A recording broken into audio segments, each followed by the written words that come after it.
Hello and welcome to the 29th episode of When Life Hands You Lemons. This week's episode features a mix and mastering engineer named Matty Harris. He is based in Los Angeles and has over 20 years of experience. He graduated from the Berklee College of Music, where he studied music, production, and engineering. Since his graduation, he has worked with major artists like Kelly Clarkson, Sammy Adams, A$AP Rocky, Logic, Lil Yachty. Excuse me, I don't listen to a lot of rap music, so a lot of these rap artists I'm not too familiar with.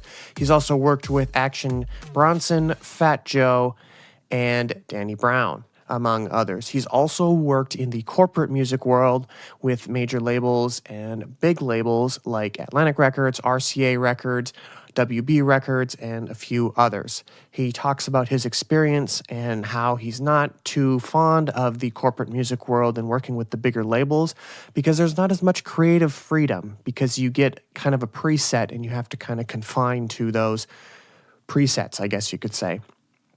Furthermore, he talks about why you shouldn't get a verbal agreement, because he worked on the Grammy Award-winning song Stronger by Kelly Clarkson, and he didn't unfortunately get a credit. So he got a shout out in an online magazine, but he didn't get an official credit. And he talks about the importance and why you should get your agreements and everything in paper and inked by everybody involved because of this. He also talks about mixing and mastering services like LANDR, where you just upload and you get a downloadable file where it's mixed and mastered within 30 seconds to a minute. And he also talks about how he used to produce music and now he prefers kind of mixing and mastering, which is his true love. So I've given you a basic rundown of who Mr. Matty Harris is, and I will let him tell his story and dive into a lot of the content. So without further ado, I hope you enjoy my conversation with the mixing and mastering engineer, Matty Harris. Yeah, for sure. I'm Matty Harris. I've been a producer and a mixing and mastering engineer coming up on almost 20 years, which is totally insane to me. But I started off as a kid playing drums. Music was just kind of my thing. Some people did sports, and I sucked at sports, but I was pretty good at playing drums. So, I really just started putting all my efforts into that. And by the age of 12, I knew pretty sure what I wanted to be in life, which was some sort of musician or doing something with music. And I played drums and started touring while I was in high school with blues bands and stuff, and had a lot of fun, and eventually I applied and got accepted to the Berklee School of Music in Boston, and I went there as a drum major.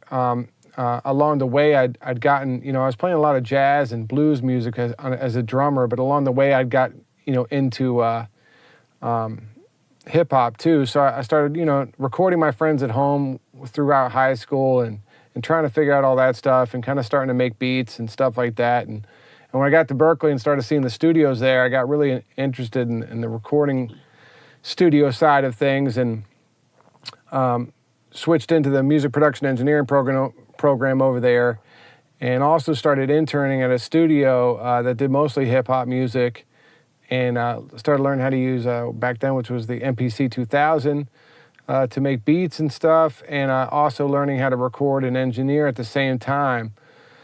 So it worked out pretty well. By my interning, by the time I got out of Berklee, I pretty much had a full-time job at a pretty big studio in Boston.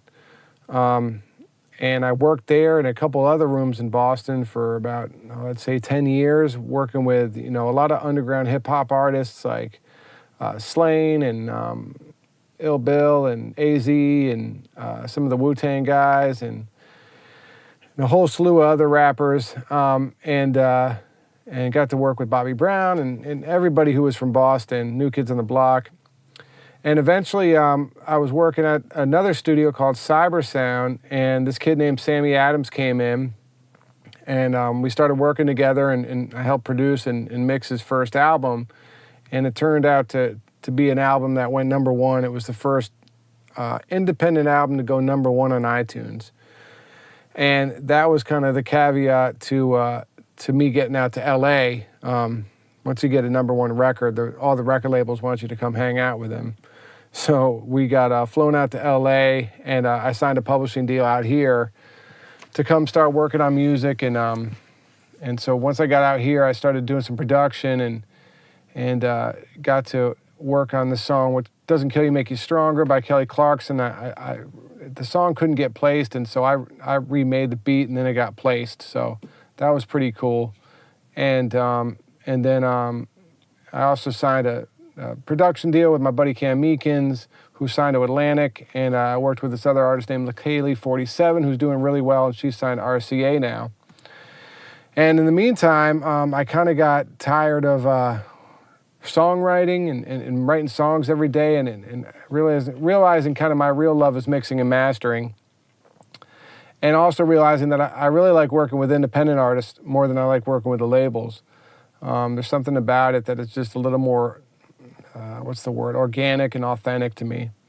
And so I wanted to help the independent artists, and I saw all the studios were closing, and I thought, all these people are going to be recording at home, but there's not going to be anyone around to help them mix and master the songs and make them sound good so they can release them professionally. So I started my website, mixandmastermysong.com, and now it's been going for about 4 or 5 years, and I've got to work with all kinds of great artists from all across the world, and life is good. So that's the probably more longer than you wanted version of my story.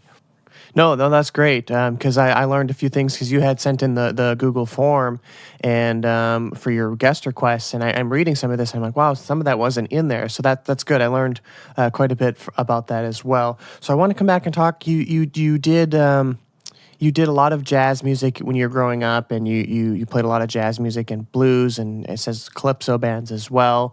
How did that experience kind of translate into what you're doing now? Because you're working with a lot of hip hop, and how are you seeing that kind of translation when you're working on music?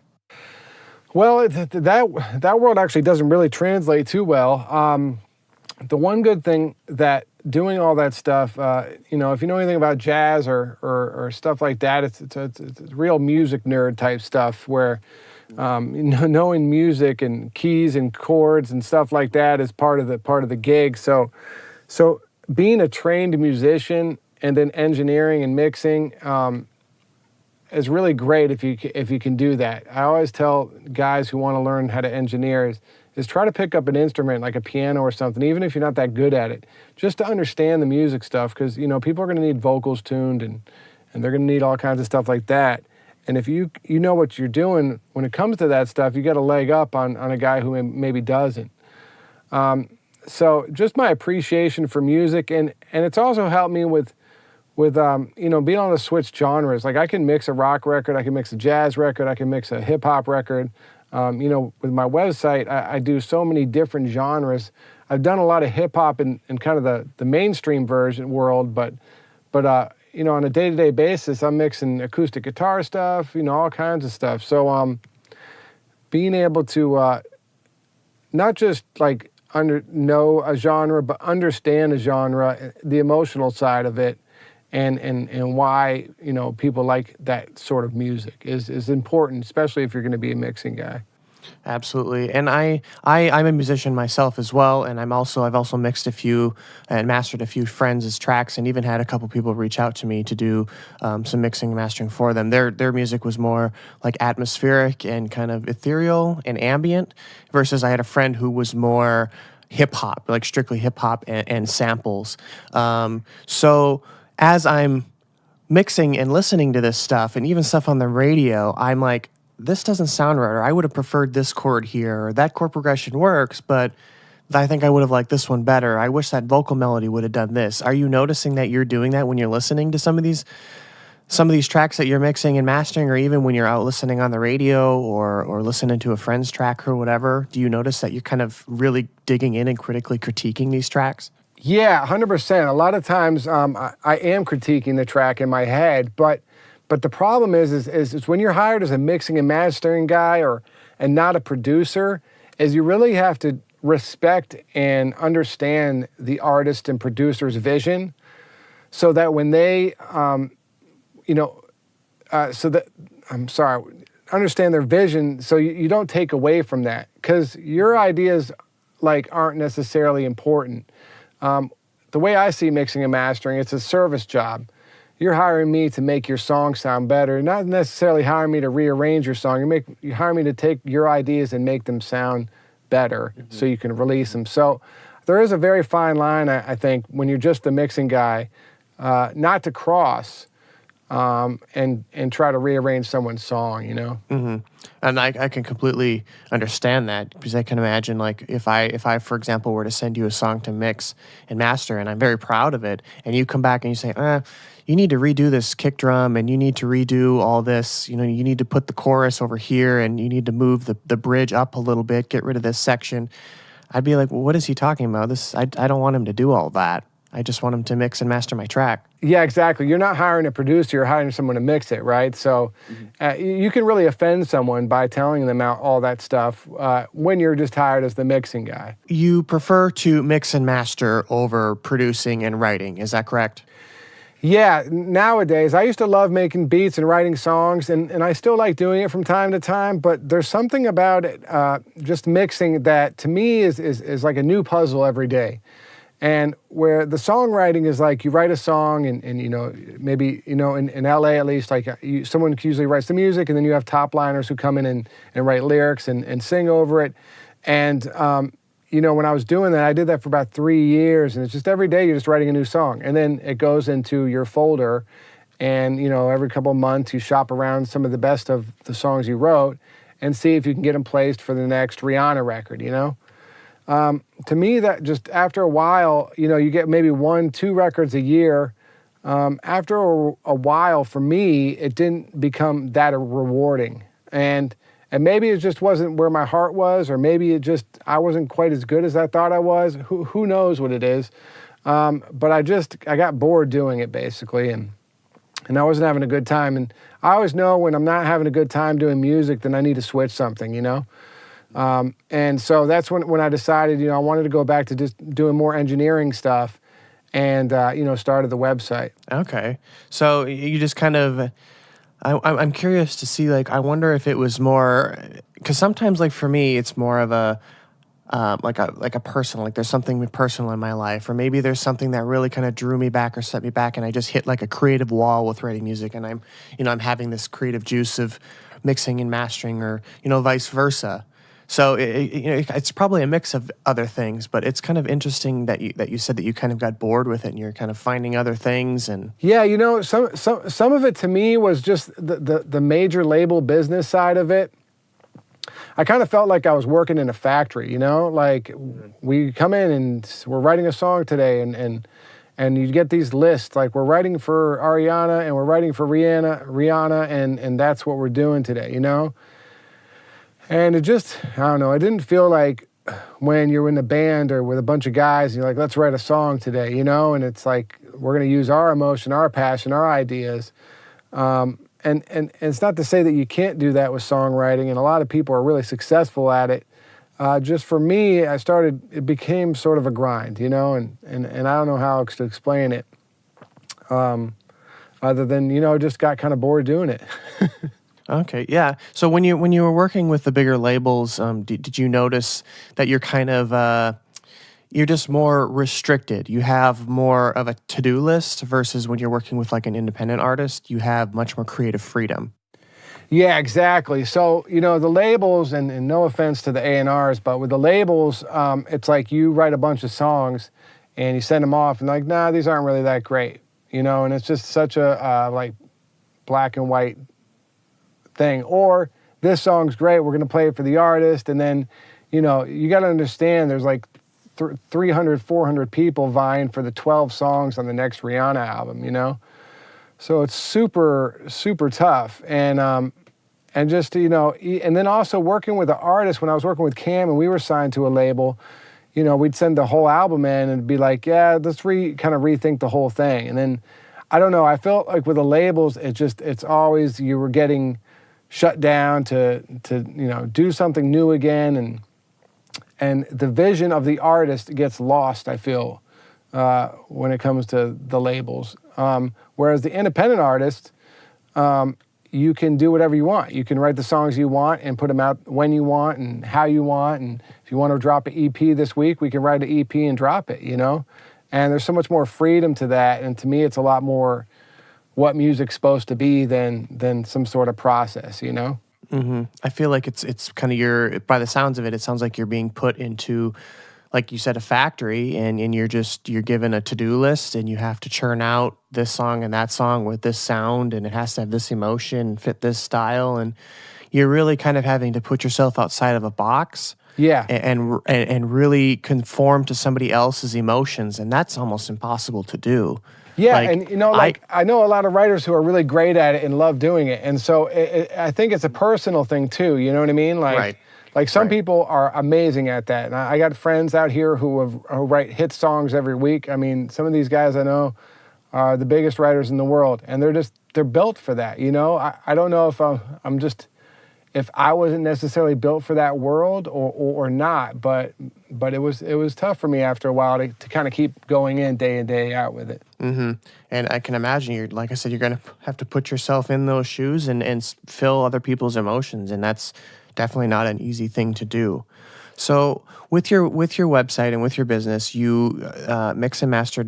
Is it mixandmastermysong.com? Yes, that's correct. Okay, so you get a lot of different genres. What are the kind of the 5 primary, or even what are the 3 to 5 primary genres that you see the most?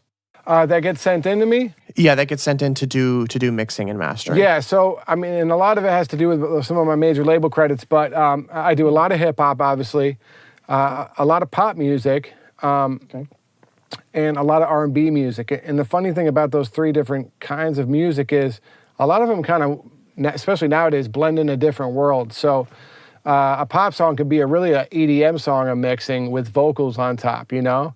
And I do quite a few EDM mixes as well, so maybe that'd be a good 4th. And then 5th, I get a few rock songs every month to mix as well. So those are the main, mostly the popular stuff, and we'll get the random, like ambient song or something different from time to time. But mostly those are the 5 major groups of music that I'm mixing every day. Okay, and when you get these submissions and you're starting to work on them, what are some of the most difficult things that you see going across each genre when you're having to, say, for example, mix a jazz track, and then in a couple hours you switch to a rock song, or even the next day you're switching to an EDM song? Like, what is kind of the most difficult thing for you to kind of switch your brain into completely different genres of music? Yeah, when you're switching from like hip hop and pop music to maybe a rock song, the thing I really need to, and I've learned this over time, be conscious of is the low end. There's not that much low end in rock stuff as compared to hip hop, obviously. Mm-hmm. And I can go, I've done it once where I mixed a rock song after a hip hop song, and I sent it to the client. He's like, it sounds good, but man, it's like all bass, And I had switched gears in my head to mixing rock, and it sounded great to me in the studio, but it wasn't, it just wasn't where the genre is, So being aware of the low end and the style you're going for, a lot of times what I'll do is if I'm switching to another genre, I'll listen to songs in that genre for like, a good 10, 20 minutes just to get into it and get into that mind frame. I found that really helps as far as, being able to switch modes. Okay. And do you have like a favorite genre that you like to mix? Like, do you prefer to mix rock, or do you prefer to mix jazz or ambient, or? I prefer to mix pop. And why is that? Usually because the songs are pretty good, and I like good catchy songs. Like to me, there's a real art to pop music, and maybe that's just from working in the system for a long time and all that. But I don't know. I like a good catchy song, and I just find that the way I mix pop music is usually the best mixes that I come up with. When you're mixing these tracks and say you're working on it for an hour, do you take breaks and stuff to give your ears a break, or do you just kind of trudge through it and get it done, or do you take time, or Yeah. on average, how long does it take you to finish a mix from first opening the project to the final export? It wholly depends on the song. That's a hard question to answer because sometimes I'll get a record and the music will already sound good and it'll be like one vocal that needs to be mixed, right? And so that mix could take only a couple hours, you know. But then I could get other songs where, you know, the song's a mess, or like, you know, the vocals have been recorded in a bathroom and I got to do a ton of like audio restoration to it. And then, you know, and then start mixing the song and the bass and kick are playing at the same time and the same frequency. And I got to figure out how to get that worked out. So that mix can take, you know, a half a day or more. So it honestly really depends on what the source files I get are, you know?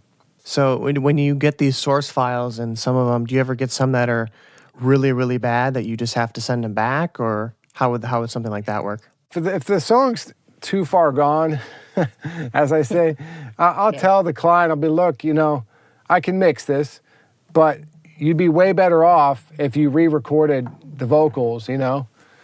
And then we mixed it. Because what a lot of people think is like, you know, you can throw a piece of trash at a mixer and it will come out as a professional record. But, you know, it's all the parts summed together that make a song great, you know? It starts with a great song, you know, and then, you know, great music to the song, and then a good recording of that song. If you give me that, we'll have a hit record at the other end. But, you know, if you have a bad song with bad arrangement and a bad recording, then, you know, you're not going to get an amazing mix out of that. So it's really a lot of times a sum of all the parts to make a good song. And I think a lot of people misunderstand that a lot. They think, and people who are kind of just starting and they don't have an understanding of, you know, audio engineering and production and stuff like that, that they think like, oh, I can record in my bathroom, or oh, I can record in my living room with hard floors and hard walls and it's going to be echoey. Like it's going to turn out, but it's going to be echoey, and there's only so much you can do before you start losing a lot of quality. Yes, exactly. Yep. So it's just get a clean recording, do a little bit of research, watch a couple YouTube videos, learn how to get a clean recording, and then go from there, because it's easier to just make something that already sounds good better than to take something that sounds really bad to get it to sound good. Yeah, 50% of a great mix is a good recording, you know? Absolutely. I talked about the difficult parts of the mixing in the different genres, and I liked what you had said about your contrasts and your favorite parts about mixing each thing. And now I kind of want to switch into your Kelly Clarkson project, because I see that was a Grammy Award-winning song, Stronger. Can you talk a little bit about that song? Of course, there's probably some things that you may or may not be able to talk about. So can you tell us about that project and how it came about and what kind of happened, what you contributed to it? Yeah, so when that song, my manager at the time, when I first moved to LA, he told me he had this song that he thought was a hit song, and but they couldn't get it placed. Just none of the labels were taking it. So he's like, he says the vocals are all great, but the music's just not there. And so he asked me, he said, hey, would you be willing to, you know, take the vocals and kind of reproduce the beat and the music? And I said, yeah. I mean, I was down to do anything. I was ready to work when I got out here. So I took the song and I reprogrammed the whole beat, redid all the music, and we got it done, and everyone loved it, and they sent it out, and it ended up going for Kelly's record and becoming that song. So that was the gist of it, and it was a pretty cool thing, you know. It kind of threw me off thinking it was that easy when I first got out here, that's the way it's going to be from there on out. But it was still super cool to be part of that project. Yeah, I mean, I can see, like, was that your first track out when you got to LA? Was that like one of your first big projects? Yeah, it was. And it was a good learn on the business side. It was a good learning experience too, which I don't know if I can go into, but Right. It didn't work out so well for me on the financial side of that, but it was still a good experience. Right. Yeah. Well, you got to learn from it, as we all say. You can't change it. As they say, get it in writing before you do the work. That's I was just going to say, once the pen has hit the paper, there's nothing you can do. Yeah, exactly. Unfortunately. So what Can you talk about what the song sounded like prior to what you had done to it? Because what the song is now is what you did to it. Like, you redid the beat. It's a 4 on the floor track. What did you do to it versus what it was when you got it? It changed even now from where I did it. So okay, it's been through 3 versions. The first version was not so much a ballad, but it was more of a slower, kind of like mellow song, right? And then I took it, and you got to understand at that time, like the Lady Gaga album was huge. That was everything, right? So I took that song and I made it like a very synthy, drum, hip hop kind of Lady Gaga sound.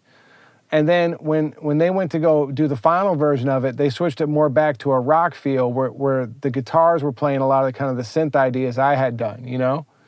So it went through kind of 3 different versions, which is kind of cool to like see that all happen. But yeah, that was kind of the road that song took. Okay. And did you ever work directly with Kelly? No. I just did the music, and they sent it, and I was done. Okay. So, because sometimes they come in and you get to work a little bit with them, and Kelly's producer ended up being the producer on the song, so I never actually did part of the business. I never got much credit on that song. I got a shout out in Songwriter Magazine, but I did not get an actual credit. Okay. Dang, that stinks. Yeah, it stinks hard sometimes. Sometimes when I hear the song, I don't even want to hear it. Yeah, after an upset like that. But I mean, hey, you're talking about it here, and I know you've worked on it and did what you did. So congrats on that. That's pretty impressive.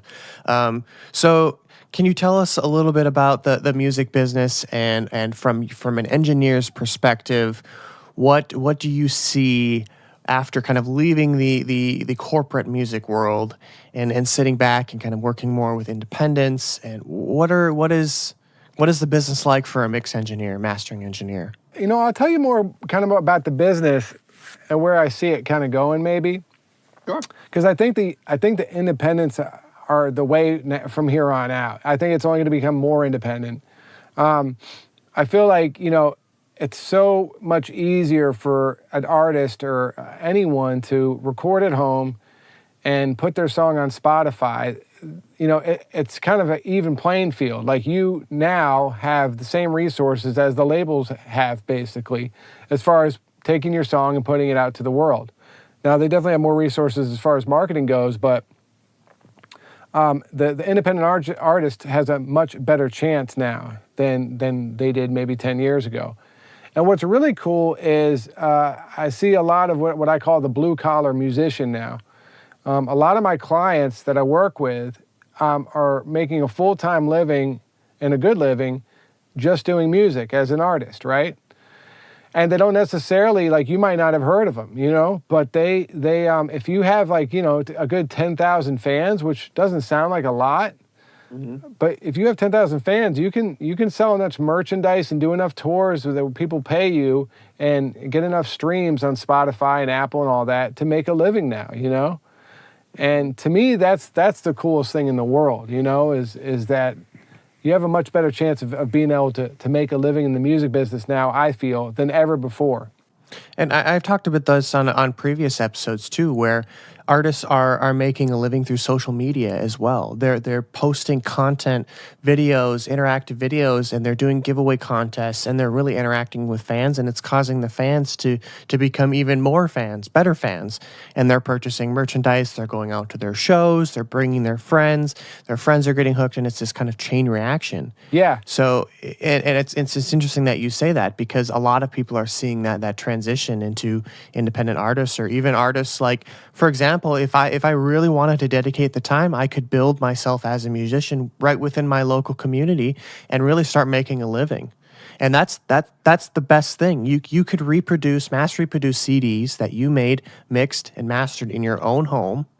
You could go out and you could perform at the library and sell those CDs. You could make T-shirts for cheap, and you could literally start your own business. Yeah. It's just you have to be willing to put the time in. And a lot of people don't want to do that, but a lot of people think that the golden ticket is signing to a major label, and that's not always the golden ticket. Yeah, no, I mean, the thing that, separates like the artist that's going to make it and the one that's not is just their grind, is this, how hard are you willing to work for this? If it's everything you want, then you'll make it happen, But it's by no means easy, and anything to do on that scale isn't easy.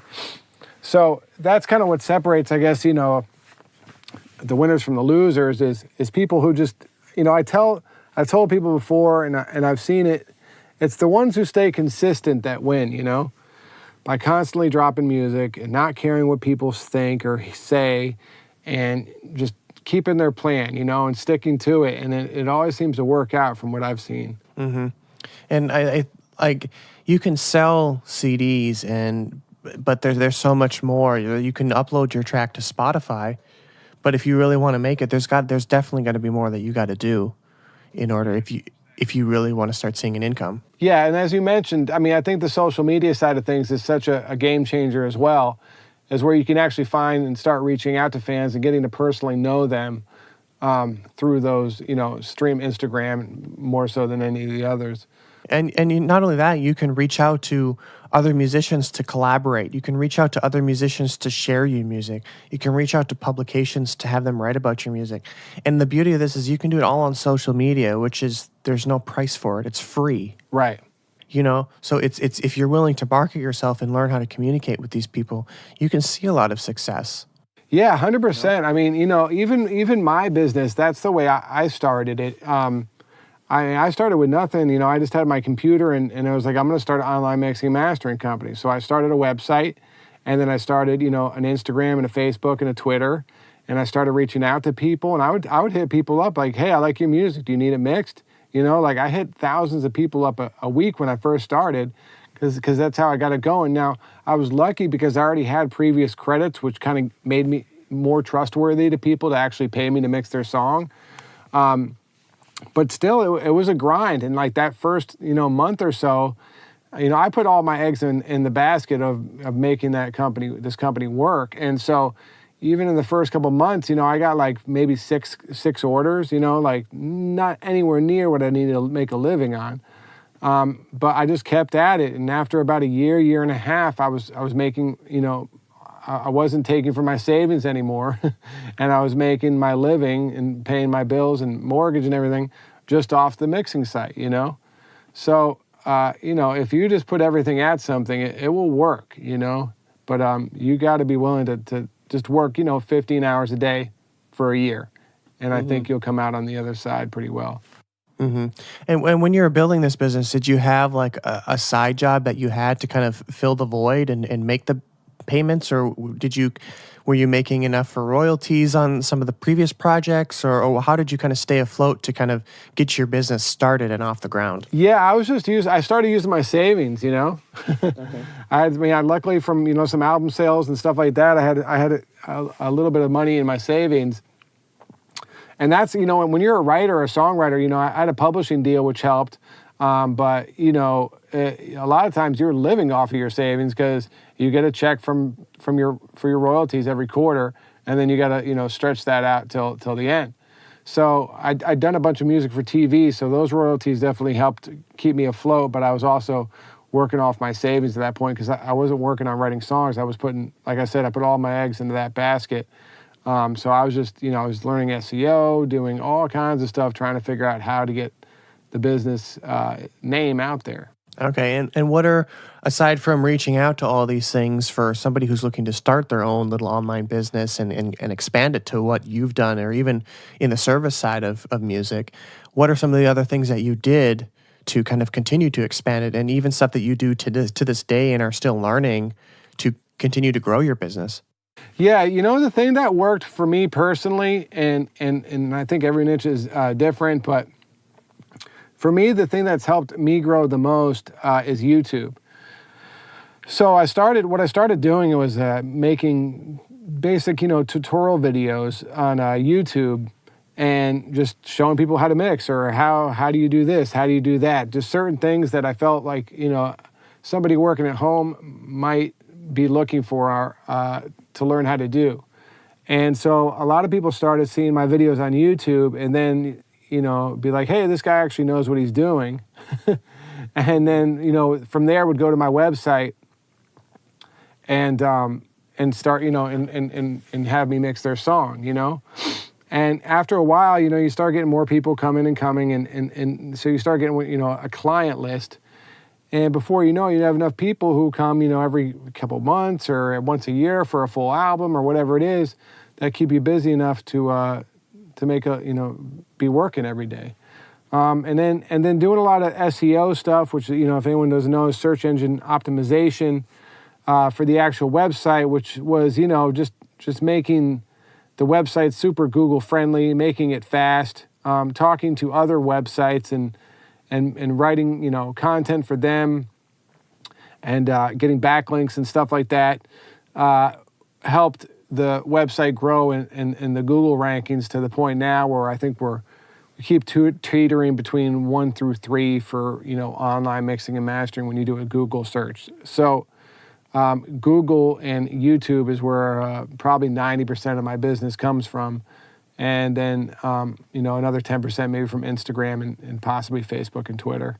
Okay. And I mean, I see that the YouTube community in like mixing and mastering, it's so easy to create a video of somebody mixing and mastering. I mean, I've done it on my YouTube channel, but it becomes very, very saturated.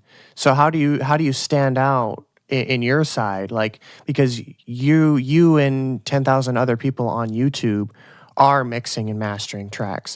But there are people who specialize in mixing and mastering electronic. People who mix and master rock music. People who mix and master jazz music. How do you kind of stand out in a community like that? My focus goes back and forth. Sometimes I like to do, so one thing I do is I review different kinds of plugins. And so everyone's always looking for plugins. Right. So doing the reviews has definitely helped.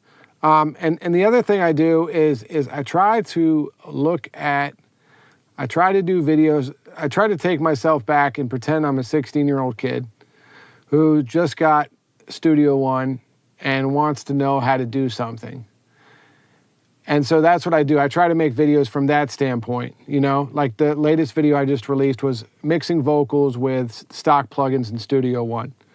So the videos I try to make are videos that the normal person are looking for, I mean, I can make videos of, hey, check out my $10,000 mastering rig, but that doesn't help anyone, Mm-hmm. So I find that on YouTube, if I can make a video that's going to help someone, and that's my main intention, it seems to work and help get views and stuff like that. I feel like in today's age, everybody's always looking for something for free or for cheap. 100%. And if you can find like good quality content from somebody that knows what they're doing and is willing to teach you and provide content like on YouTube, that's something free they can watch and they can learn something from somebody like you who has big credits like that. And they don't have to put in any work other than open up the Studio One or FL Studio or Pro Tools and apply the concepts that they're learning to their music.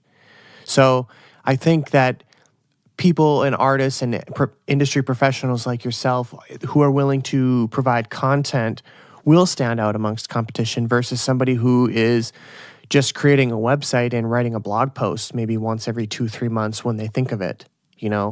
Like if you're willing to be consistent with the content, those are the ones that are always succeeding, and it seems like they're always doing really well. Like I follow YouTubers on there that are always releasing how to mix EDM tracks and how to do this, and they're always popping up on my feed, so I'm constantly reminded that they have a new video, that they do this, so they never leave my radar, basically. Yeah, exactly, and that's what's great about it. And also just, from my point of view, from a service point is you might be one day be like, I just want to get this song mixed. I've been trying to mix it for 5 days. I mean, I get a lot of people like that. I've been trying to mix this song for 6 months and I can't get it right. I've watched 1,000 YouTube videos and it's just not getting to where I want. And that's where a lot of, my viewers convert to customers is by just kind of giving up trying to mix it on their own, Okay, so And, a lot of times when you're writing the song and recording it and the artist and all that, you just get so close to the song that you really can't mix it. So I always do suggest people to get, a mixing engineer Even if they feel like they can mix their song well, it's always good to get a second pair of ears and separate yourself from the song. So that's kind of how it converts on my end. Okay, and that's interesting that people kind of give up. It's not, they finish the track and they already know that they're not going to mix it. They go into finishing, producing, and writing and everything, and then they're like, okay, I'm going to try mixing it for 5 days, and then after a week, they're like, I can't do it. I can't do it. I give up. Well, see, that's the thing about mixing, and that's like the kind of the deep dark secret is, and it's probably like that with any art, because I consider mixing and mastering an art form. Absolutely. It's the hours you put in, man. It's like you can watch 1,000 videos, but if you're working on your first mix, I don't care who you are, it's gonna suck. Like, it's just gonna suck. And it's repetitions. Like, you gotta mix like 100 songs before you really start understanding what it's all about, because every song is different. And that's the problem. A lot of people on the YouTube is like, they're like, oh, just use this preset and it'll be good. But it's not. It's every song is different, and that's why I consider it an art, and that's why it's so exciting to me, because every mix is its own challenge, you know? And I always like, and it's kind of a weird way of looking at it, but I look at mixing as me trying to wrestle a crocodile. And so that's that whenever I get a mix, it's like I got to get ready to hold this thing down, you know, and start like calming the crocodile down so that I can just, you know, so it doesn't kill me, you know. And I know that's really, really weird and abstract, but once you finally get, you know, the mouth wrapped around, then the crocodile calms down, and then you start like getting the mix finished, you know.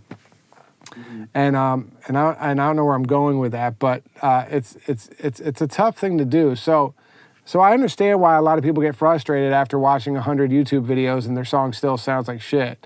You know, that's just part of the thing. Right, and you know, it's like people that they could watch 100 hours of YouTube video, and then once they're finished watching that content, they'll go in and then they'll start mixing and applying the concepts. Well, there's no way you're going to remember all of that. Yeah. You know, and you went to school for audio engineering and music production, as did I. I went for music production. And there's no way you could learn everything in school. I've learned so much outside of, like you said, you get to these YouTube tutorials and they're saying like, oh, you just put this compressor on and you just pick the mastering basic preset and you're good to go. Well, if somebody who doesn't know anything about compressors just does that, they're not going to understand what that compressor's doing to their mix. And then they're going to be like, why does it sound like shit? Why is it pumping like this? Why doesn't it sound like this track here that, you know, was Drake produced, or Drake did this song? Why doesn't it sound like that? Well, you're not understanding what the compressor does, or your EQing is way off. You're not understanding frequencies. So you're going to learn a lot of that stuff as you're going and mixing. And that's something that I struggle with, and I'm sure you struggle with certain things in mixing and mastering as well, is understanding where the frequencies are at. Like, where is that thump and a kick? You know, like that. There's just, you got to pinpoint those frequencies and where kind of the sweet spots of instruments are. Yeah, and that's something you only pick up by doing it. You know, every kick's going to sound different. The frequency for that kick's going to be different.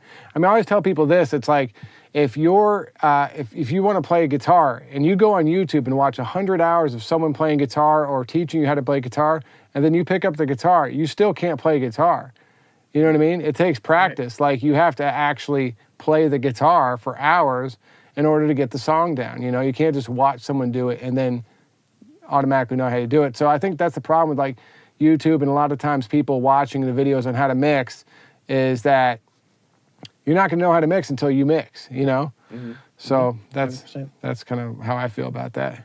100%. It's like the 10,000 hours thing. They always say, like, to become really good or perfect at something, you have to practice for 10,000 hours. Yeah. Like, you can't watch 10,000 hours of people playing guitar on YouTube and you're going to become Jimi Hendrix or Van Halen. That's not going to happen. Yep. you've got to actually put in the 10,000 hours and run the scales and practice your chords and practice your hand positions and practice how to holding the guitar and all that stuff. It's just not going to happen overnight. Just imagine if that's how we did learn how to play instruments, is by watching YouTube videos. That'd be great. And who knows, maybe in 1,000 years, the human race maybe have evolved to something like that, where you can watch something and just pick up on it. Oh, I hope so, man. It'll be awesome. Yeah, I won't be alive to see it, but that'd be something really cool. And maybe there are people that can do it. They can watch something and just instantly pick up on it. But for the common person, it's just not going to happen that way. You've got to put in the work to do it and learn. And as you're doing it, you're learning and picking up on so much stuff that you'll never learn in a video. You're just like, oh, that's how that works, or that's why it does that.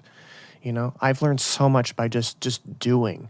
Yep, 100%, man. That's where it all is. 100%. So I wanted to get your opinion. I don't think I've ever asked. I had a previous mix and mastering engineer. He does a lot of freelance work, but he doesn't have the credits like you do. And you've been doing it much longer than him. What do you think about online programs like LANDR, where you can upload a track and it just kind of automatically masters it for you? That's all. That's a funny question. I'm obviously jaded. So I don't always say I'm a good person to answer this question. The LANDR mixes I've got, because people send it to me like, here's a LANDR master, can you master it? I don't like how it came out. I get that a lot. Oh, wow. I find the LANDR masters to be super high-endy, like really, really bright and really loud. And that actually works for a lot of people, and I think that's what a lot of people just want, is their song to be super bright and loud. So it can work for certain things, but I still think you're going to get it. I strongly believe you're going to get a better master if you have a mastering engineer who's going to actually listen to your song and apply changes as needed, as opposed to it just kind of going through an algorithm. That being said, there is one called ARIA, which Colin Leonard started, who's actually a pretty big master engineer who I respect. The cool thing about his online thing is it all runs through his analog chain. So it actually goes through the analog gear. And it gives it a little bit of a sound that I like, So I've used that a couple times just to play with it and just have fun with it, really. And then I compared, turning things up louder or softer. So I think with the online mastering, you got to make sure you don't give the online mastering algorithm something too loud, because it's going to mess it all up. So if you do want to use that stuff, just make sure to give them something that's not as loud and not limited yet, so that it can actually do its thing. Mm-hmm. And do you think it depends on the genre? Have you noticed? I haven't played around with it a whole lot. When it first came out, I was trying it when it got a lot of media attention. I gave it a try and uploaded some of my tracks and even some other tracks that I downloaded on YouTube that weren't mixed yet, just to get a general birdshot idea of what it would sound like. And do you notice that with rock, it still kind of does the same thing it would do with an electronic music song, or do you kind of notice it fluctuating a little bit? Yeah, I don't know. I haven't used it that much to really say. I've only done 4 or 5 songs with it, and I think it was the same 2 songs, just because I was trying to push the algorithm and see what I could do to it.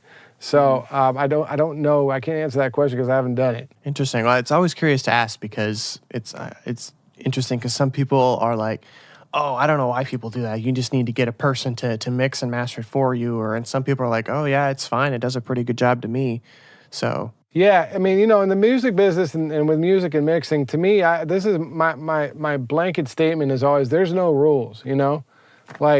It's all the opinion of the listener and the artist recording it. You know what I mean? I can mix a song and completely miss, but I thought it was the best mix I ever did. And one person will hate it and one person will think it is the best mix I ever did. It's just opinions we're working with. So it's there's no one right, there's no one wrong. And it's really up to you. Do you want to get your song mixed, mastered by a computer program and feel that that's the best it can be? Then that's great. You know what I mean? Go for it. Or do you want to have someone else master it? It's a weird thing about music, man, because there's no rules and no one's right, which is part of the thing I love most about it. Yeah. That's from the very start, from when you open up that first project. To in Logic, to when you start laying down the kick, to when you start laying down the melody. There's no rules. There's music theory for you to lay down groundwork, but there's still no rules. Those rules are meant to be broken. And all the way up to the mixing, the mastering, there's no rules there. There's no way to say that the equalizer comes before the compressor or vice versa. 100%. There's no rule that you can't put the limiter on the drum bus. There's no rule there. Go ahead if you like it. If you like the way it sounds, go for it. And then even after you release it, you can release it with whoever you want. You don't have to release it through anybody. You can promote it however you want. There's no rules. And that's from the start of the song to all the way till it's out on Spotify. There are no rules at all. 100%. Except don't steal other work because you might get sued. So when an artist is looking, or a band or whoever is looking to find a mixing and mastering engineer, how do you recommend, or what are some things that they should keep an eye out for? Like, if somebody who strictly is mixing jazz music and you're a rock band, you clearly wouldn't want to send them to have your album mixed. 100%. Like, I think you want to. I mean, this is what I tell people to do. So when someone's asking me, am I good enough to mix their song or something like that, I go, listen to my mixes and see if you like them. You know, is it the same style of music you're doing? Is there something that like you like about my mixes? And then go listen to someone else's mixes and see what you like or dislike about them, you know? I think the only way to judge it is really just to listen, you know? And I think it is important to, I mean, if you go to my website, I have all kinds of music, but some guys just do hip hop, you know? So if you're a hip hop artist, maybe go to the guy that just does hip hop, you know? But I wouldn't go to the jazz mixer if you're a hip hop artist. And I've had this happen before. A lot of rock mixers will mix a hip hop record and it just sucks because they don't put any low end into it, you know? So I think it's good to find someone who's well versed in your genre, and the personality of the person. Make sure there's someone you can get along with, you know? That's a big deal. This is half mixing and half psychology. And trying to be, you know, work together to get to a final point that you're both really happy and proud of. So, you know, being able to get along with a guy and knowing that he understands your kind of music is probably the two most important things if you're looking for a mixing and mastering guy. So, and I'm going to assume here, I'm going to make a presumption of, so like you said, hip hop and pop and kind of electronic music are really starting to blend. So, I mean, like, I'm an electronic music guy. I know what EDM sounds like. I listen to a lot of the underground stuff, and I listen to some of the mainstream electronic music, and it is loud. I mean, it is very loud. It's like -4 constant RMS. It's crazy. It's not. And it's very heavy in the low end. So an electronic guy mixing a hip hop song, you might be able to get a similar result, you know? The thing you got to be careful of is just the transients getting clipped off and keeping the dynamics. I was just going to say, like, because there are some genres that kind of blend together and kind of intertwine with each other. And like I said, electronic music and hip hop is really starting to meet. And I mean, at some point, hip hop was kind of an electronic subgenre, and it still is, I guess you could say. But now I'm really noticing, like, a lot of electronic artists are throwing in like a hip hop bridge or a hip hop chorus. You know, it's crazy how it's really blending in today. Yeah, no, it's cool, man. I love when genres mix. You know, it's always a beautiful thing, and it usually takes, you know, the music to that next genre or whatever it's going to be. So how can everybody keep up with you and follow up with you if you have any additional questions? Yeah, no, for sure. I mean, you can check me out. The website is mixandmastermysong.com, and then you can follow me on Twitter and Instagram, Mixed by Matty. And the YouTube is the YouTube Mix and Master My Song. So, you know, all four of those are kind of my main formats. I got a Facebook too, but I don't use Facebook that much anymore. Yeah, and I'll put all of your links in the show notes as well. Awesome. So people can click them and easily follow you. So I want to thank you for being on the show. I really appreciate your time and your information and your insight on the industry and mixing and mastering and all that fun stuff. Yeah, no, thanks, man. I had a blast. It was awesome. Thank you so much for tuning in to this week's episode of When Life Hands You Lemons. I hope you enjoyed my conversation with Matty Harris and a lot of the content we talked about. I hope he gave you a lot of food for thought and some things to think about, especially when you're signing a deal or working on a big project like Stronger with Kelly Clarkson. Just make sure that you cover all of your bases, and as well as just making sure that all of these things are taken care of in way before things start getting serious, because with music, you never know. I hope you enjoyed the conversation. Matty talked about so many different things. Of course, the links to his social media and everything, if you have any further questions, will be in the show notes below, so don't hesitate to reach out to him with any questions. There are also a few links below that I would like to let you know of, one of them being my mailing list, and that helps me notify you of new episodes like this when they are live. And I also would encourage you to support me on Patreon, as it helps me work with you, and the money that I make through Patreon will go directly back into the show and make it better for all of you.